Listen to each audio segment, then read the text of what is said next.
কৈছে তেতিয়া এই পুথিত কি হৈছিল যে বলি বিধান আৰু দেৱতা সেৱা কৰা দেৱী সেৱা কৰা এইখিনি কৰ্ম চলিছিল। ইয়াত কোনো হৰিনাম নাছিল, ইয়াত কোনো ঈশ্বৰ সেৱা নাছিল, ইয়াত কোনো ভগত নাছিল, কেৱল মাত্ৰ শক্তি উপাসকসকলে পঢ়াইব আছিল। তাৰমানে কি কৈছে ও নানা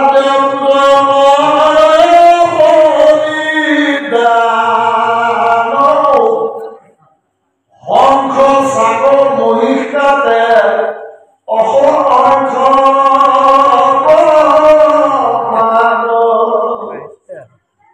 নানা দেৱতা পূজা কৰিবৰ কাৰণে তেওঁলোকে কি কাম কৰিছিল যে হাঁহ ছাগলী পাৰ গৰু আনকি মহ পৰ্যন্ত আৰু মানুহ পৰ্যন্ত তেওঁলোকে বলি দিছিল। তেওঁলোকে নাজানে যে এইখিনি কৰিলে ঈশ্বৰে দুখ পায়, এইখিনি নকৰি ঈশ্বৰৰ মুকলি কৰিলে ঈশ্বৰে ভাল পায়। এই কথাটো তেওঁলোকে তেতিয়া নাজানিছিলে আৰু তেওঁলোকক দেখাই দিয়া বুজাই দিয়া লোকো অসম্পূৰ্ণ নাছিল। আপোনালোকে জানি সুখী হ'ব, অতি আচৰিত হ'ব যেতিয়া চুহুমুহু ৰজাই হাতীপাল ৰাখিবৰ কাৰণে আহোম ৰজা চুহুমুহু চৰাইদেউ তেতিয়া ৰাজধানী আছিল শিৱসাগৰ চৰাইদেউ।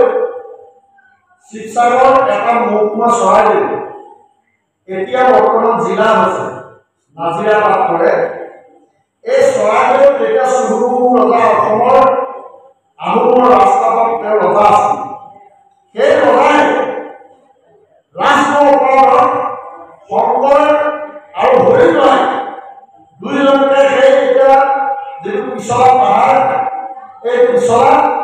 হাতীপাল ৰাখিবৰ কাৰণে তেওঁলোকক ৰক্ষা পাইছিল। এইবিলাক বৰ দয়াৰ কথা, বহুত দুখ লগা কথা। আপোনালোকে এইখিনি নাজানে আৰু ক'লে আপোনালোকে ভালদৰে শুনিব লাগিব। হাতীপাল যেতিয়া ৰক্ষা কৰিছিল তেতিয়া মাধৱদেৱক আহি সেই ৰাতি ৰাতি যিবিলাক হাতীবিলাকে আহি সুৰটো তললৈ দি আঁঠু পিঠু কাঢ়ি অষ্টাংগে দি তেওঁলোকে সেৱা জনাইছিল। তেতিয়া মাধৱদেৱে কান্দিছিল, ভক্তসকলে মোক আশ্ৰয় বিচাৰিছে, তেওঁলোকক মই এৰি দিব লাগিব, তেওঁলোকে যেতিয়া সেৱা কৰি তেওঁলোক ভকত হ'ল। গতিকে হাতীখিনি এৰি দিলে, এই চোৰাং চৰাইদেউ ৰজাক লগাই দিলে যে মাধৱ আৰু হৰিদ্বাৰে আপোনাৰ হাতীপাল নৰখি হাতীবিলাক এৰি দিয়ে। এই চোৰাং চৰাই যেতিয়া ক'লে তেওঁলোকে তাৰ পৰা সৈন্য সামগ্ৰী সেনাপতি পঠাই এই পিছলাৰ পৰা গড়মূৰ পিছলাৰ পৰা মাধৱ আৰু হৰিদ্বাৰক ধৰি বান্ধি লৈ গ'ল আৰু তাত বিচাৰত কি হ'ল ইয়াত শংকৰপুৰ তেতিয়া ধোঁৱাহাট বেলগুৰিত আছে আমাৰ মাজুলীত। তেওঁ মাজুলীত 18 বছৰ কাল আছিল। ধোঁৱাহাট বেলগুৰিত 18 বছৰ দিন পূৰ্বে এই আমাৰ মাজুলী বাস কৰিছিল। আৰু এই ধোঁৱাহাট বেলগুৰিতে এই কীৰ্তন পুথি তেওঁ লিখিছিল, যি কীৰ্তন পুথি আজি আমি পঢ়িছোঁ। সকলো কৰ্মত আমি কীৰ্তনৰ প্ৰয়োজন হয়। এই কীৰ্তন পুথি তেওঁ মানৱ পুত্ৰ হিচাপে প্ৰকাশ হৈছিল এই ধোঁৱাহাট বেলগুৰিত। তেতিয়া শংকৰগুৰুৱে চিন্তা কৰিছিল, এই যে জগতৰ কথা কৈছোঁ, তেতিয়া জগতখন ৰক্ষা হ'বলৈ কাৰণে তেতিয়া তেওঁ চিন্তা কৰি ভাবিলে যে মোৰ নিজৰ দোৱাইজন বাচিলে লাভ নহ'ব, যদি বাচা যায় তেতিয়াহ'লে জগতৰ উপকাৰ হ'ব। কি হ'ব? তেওঁ জীৱসকলৰ মুক্তি সন্ধান কৰিব পাৰিব, জীৱসকলক ভক্তি প্ৰদান কৰিব পাৰিব। যদি মোৰ নিজৰ জীয়ৰীৰ স্বামী হৰি যদি বচা যায় তেতিয়াহ'লে উপকাৰ নহ'ব। সেইকাৰণে হৰিদ্বাৰ বাচিবৰ কাৰণে গুৰুজনে কি কৈছিল? তেওঁ নাম গাইছিল, পালনাম গাইছিল। কি নাম গাইছিল? কৃষ্ণ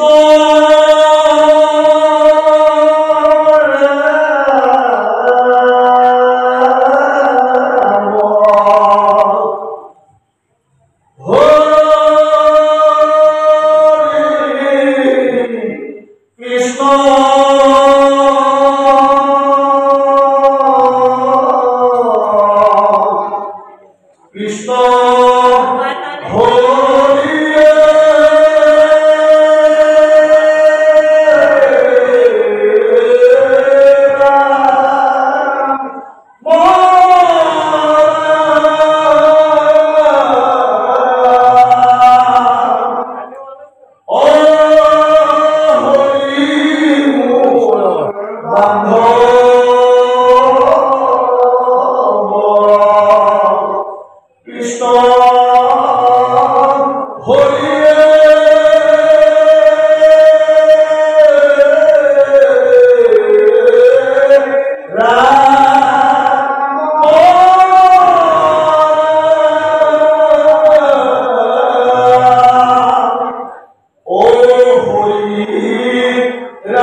আছিল যাতে মাধৱ পুৰুষৰ বিচাৰখন মাধৱ পুৰুষ নিৰ্দোষী হয় আৰু ৰজাৰ বিচাৰত মাধৱ পুৰুষ নিৰ্দোষী হ'ল কেনেকৈ হ'ল ৰজাৰ ৰাজদৰবাৰৰ বিচাৰ হ'ল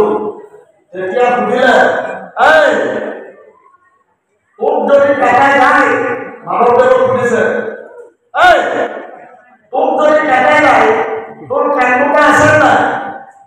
এটা মাধৱ পুৰুষে ক'লে মহাৰাজ মোক কাটিলে কান্দোতা কোনো নাই মই কেউলীয়া ভকত মোৰ পত্নী নাই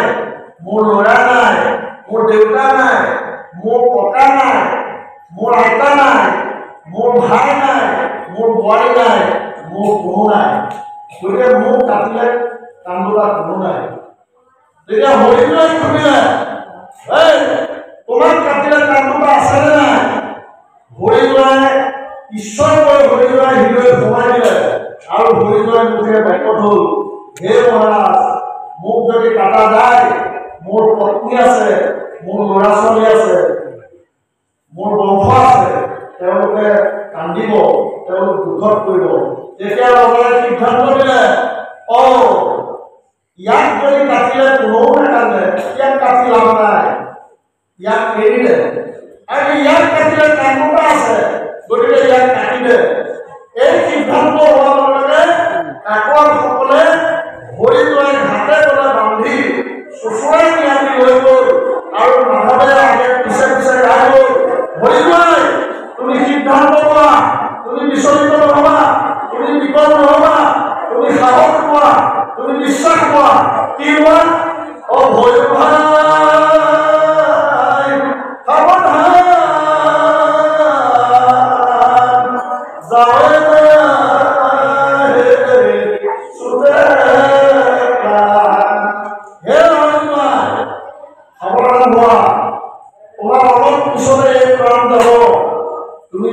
বিচলিত নহবা কিয় নহবা গোবিন্দ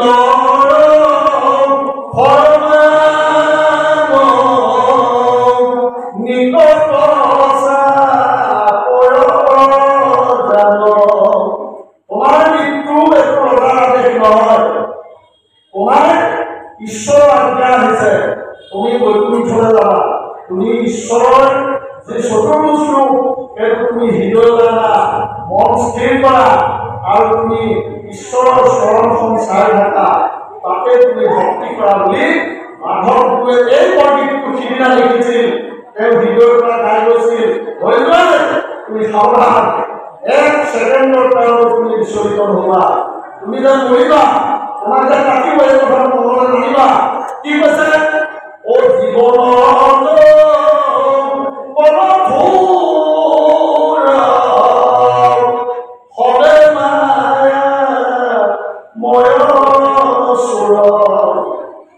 জীৱন যৌৱন এইবিলাক খন্তেকীয়া ইয়াৰ কাৰণে চিন্তা কৰি দুখ কৰিব নালাগে এই গুণটোৱে তোমাক কি কৰিব তোমাক বিপদহে নিব তোমাক পিছুৱাই নিব এইখিনিতে ৰাখিলো হৰিণাই কাটাব কাটা গুণটোৱে ৰাম ৰাম বুলি আহি মাধৱৰ চৰণত পৰিল উফৰি আহিল আৰু মাধৱে ৰাম বুলি সেই কটা মুখটো লৈ চুমা এটা খাই তাক এৰি দিলে আৰু মাধৱৰ কাকুৱাতে তাতে এৰি থৈ গুচি গ'ল মাধৱদেৱে সেইদিনা হাবি অৰণ্যৰ মাজে মাজে আহি ভোৰ আন্ধাৰ বেলি ডুবি গ'ল কোনো দিশ বিদিশ নাইকিয়া হ'ল এই জাতিমুখত আমগুৰি সমষ্টি জাতিমুখত তেওঁ আহি এইফালে ব্ৰহ্মপুত্ৰলৈ অলপ এটিঅ'ৰ পৰা তেওঁ উত্তৰ দিশত আহি তেওঁ তিয়ক চাইডে নামি আহি পেলাই তাতেই আকৌ দেখিলে যে হাবিৰ মাজত ধিৰিক ধাৰা কিবা এটা পোহৰ আছে আৰু তালৈকে আহিলে তাত গৈ পালে এহাল বুঢ়া বুঢ়ী মানুহে এটা জুপুৰি ঘৰত বাস কৰিছে আৰু মাধৱদেৱে গৈ সেইদিনা ৰাতি তেওঁলোকৰ গৃহতে থাকিলে আৰু এগছ মন্ত্ৰী জ্বলাইছিলে মন্ত্ৰী তাতে গুৰুখ্যাত কৰিছিলে হৰিণাই উদ্ধাৰৰ কাৰণে তেওঁ নিজৰ গুৰুখ্যাত কৰিছিল তাতে বহুদিন ৰজাৰ তাত থাকি হৰিখ্যাত কৰিব পৰা নাছিলে মন্ত্ৰী গছ কৃষ্ণ বুলি জ্বলাই তাতে তেওঁ ঈশ্বৰৰ সেৱা কৰিলে আৰু ঢেকীয়া শাক লৈ তেওঁ সেইদিনা অন্নৰা উভয় খাইছিল তেওঁলোকে নাই উভয় ঢেকীয়া দুডালমান দি সেই বুঢ়া আৰু বুঢ়ীজনীৰ ঘৰত এমুঠি অন্ন খাই সেই কণ্টিত জ্বলাই আহোঁতে কৈ আহিল দেউতা মা এই কণ্টিত চৰাই আপোনালোকে জ্বলাই দিব ইয়াক নুমাবলৈ নিদিব ইয়াৰ অৰ্থ কি বৰ্তমান এই ঢেকীয়াখোৱা নামঘৰ এতিয়া য'ত মানুহে ভক্তসকলে যি আশা কৰে পাবৰ কাৰণে তালৈ এতিয়া ভ্ৰমণত মানুহ ভেকুলীয়াই দিছে এয়া মহাপুৰুষৰ পদতন্ত্ৰৰে ৰঞ্জিত এয়া বৰ্তমান বিদ্যমান ৰূপত আছে এতিয়া সংকটলৈ সংকটটো কিয় এই অসম ভূমিলৈ আহি তালৈ যেতিয়া দেশ দেৱতাৰ মানুহ প্ৰবন্ধ এই বৰতি কঠিয়াবাৰী অলপ ভটিয়াই কাশীকটা নামেৰে এটা ঠাই আছে এই শিলিখা বুলি ৰাস্তাটো যায় এই কাশীকটা বুলি এটা জেগা আছে এই তাত শাক্ত ধৰ্মীবিলাকে নৰহত্যা বলি এতিয়া আজি অলপ দিনলৈকে দি আছে এতিয়া চৰকাৰে সেইটো বন্ধ দিছে আৰু সেই কাশীকটা অলপ উত্তৰ উত্তৰ দিশত চানেকি সত্ৰ সেই চুহুকুৰ ৰজাৰ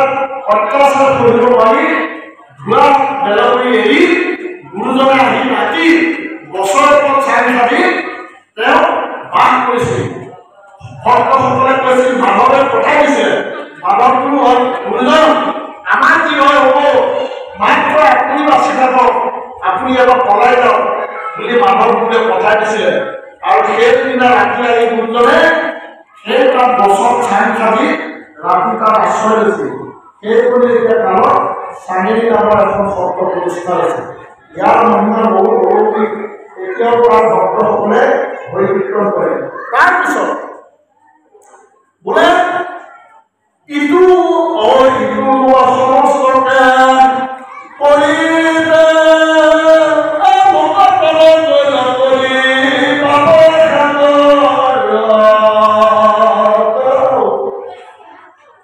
কৃষ্ণই দেখিছে যে এই নৰসকল পুণ্যভূমি অসমত জন্মগ্ৰহণ কৰি তেওঁলোকে কি কৈছে দেৱী পূজা কৰে বলি পূজা কৰে সৰু সৰু ক্ষুদ্ৰ ক্ষুদ্ৰ দেৱতাবিলাক পুজি তেওঁলোক নিজৰ জীৱনটো কেৱল বিফল কৰিলে পাঠ কৰিলে উপকাৰ নহ'ল গতিকে মই কেনেকৈ যাব লাগিব সমস্তকে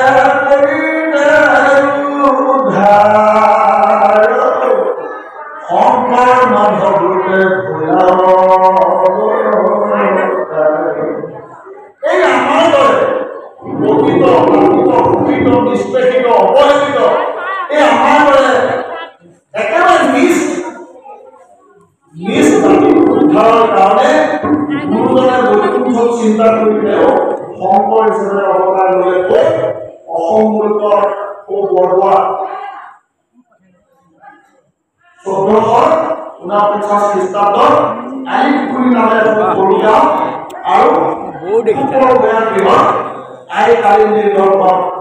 সত্যসন্ধাৰ গল্প গতিকে এই গুৰুজন আমাৰ কাৰণে ইয়াত সংস্কাৰটো অৱতাৰ হৈছিল তেতিয়া কি আছিল বোলা ৰবিটো শংকৰ বায়ুৰ শংকৰ গীতৰ শংকৰ সকলোতে শংকৰ চৌষষ্ঠি কলা অৱতাৰ আছিল গতিকে আমি এই গুৰুজনৰ বৈকুণ্ঠ পুৰাণ তিথি আমি পালন কৰিছো কিয় যে তেওঁ আমাক গুচি গ'ল তেওঁ গুচি যাওঁতে আমি কি কৈছিল মাধৱ মুখে কৈছিল বোলে গুৰুজন আপুনি আছিলে আমাৰ সকলো দিশত সহায় হৈছিল সংকটৰ ৰক্ষা হৈছিল বিপদত পৰিলে আপোনাৰ মুখখন চাই সাহস পাইছিল এতিয়া আপুনি গুচি যাব পৰৱৰ্তী কালত আপোনাৰ ক'ত বিচাৰি পোৱা যাব তেতিয়া কৈছিল হে মানৱ মোৰ অৱৰ্তমানত তোমালোকে মোক তাতেই পাবা ক'ত পাবা কীৰ্তন সমমূৰত মোৰ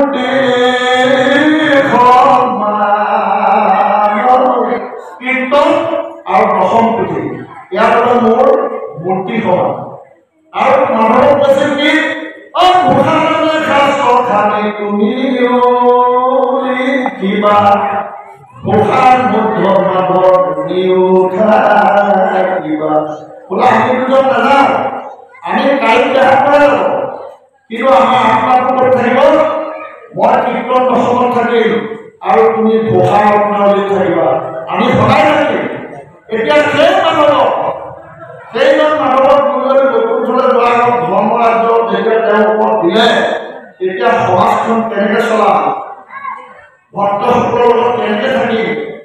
ধৰ্ম আদৰ্শ ৰীতি নীতি এই ভোগ কলিযুগত ৰক্ষা কৰাটো বৰ টান মানুহৰ মাজত কেনেকৈ মই প্ৰচাৰিত হ'ম এই কথাটা বহুতে কৈছিলে যে মানুহ মোৰ অৱৰ্তমানত তুমি বৰঘৰ নতুবা বৰমায়ন বৰভোজ বৰমেল এইবিলাক নকৰিবা